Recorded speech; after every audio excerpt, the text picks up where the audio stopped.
Right. A continuation of chapter 3. I hit the floor. Stacy coughs my cum out of her lungs. I look up at her as she coughs, mouth wide open, unable to say a word. She stands and examines her belly as it shuffles.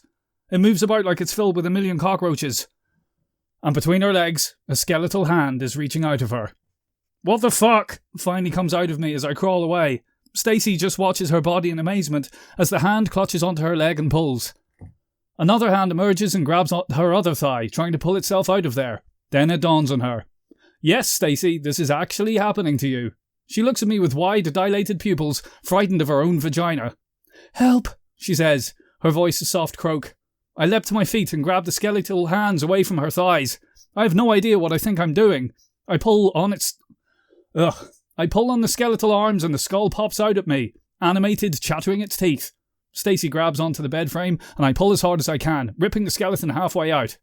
It throws me back, thrashes at Stacy and knocks her to the floor. I watch as the skeletal figure, waist deep inside of my girlfriend, claws at the hardwood floor, crawling out from between her legs. Excuse me.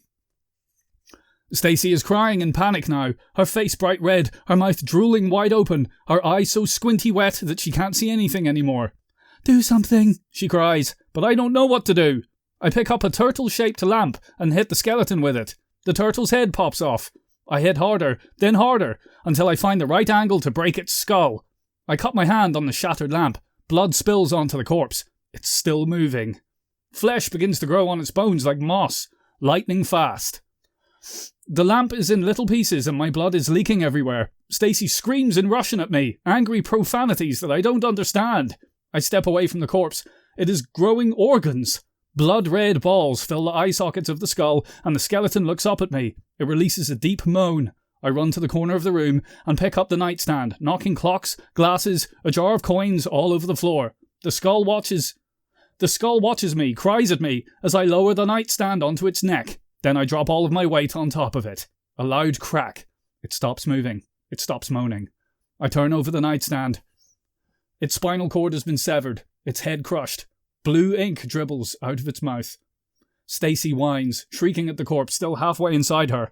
Her hands twitch inches away from it, wanting it out of her, but she doesn't want to touch it.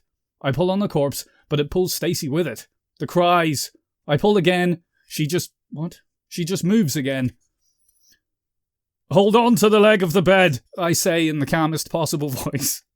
She's hiccuping now, leaning back to hold on to the bed. She doesn't watch as I pull it out of her. With each tug she cries out. I cry as well, with my sliced open hand rubbing against the thing's ribcage. Once it slips all the way out, she leaps to her feet and runs out of the room. I look down at the body. It seems to be melting. Its flesh turns to blue, red and orange mucus. Its bones melting into egg whites, crumbling into baking soda.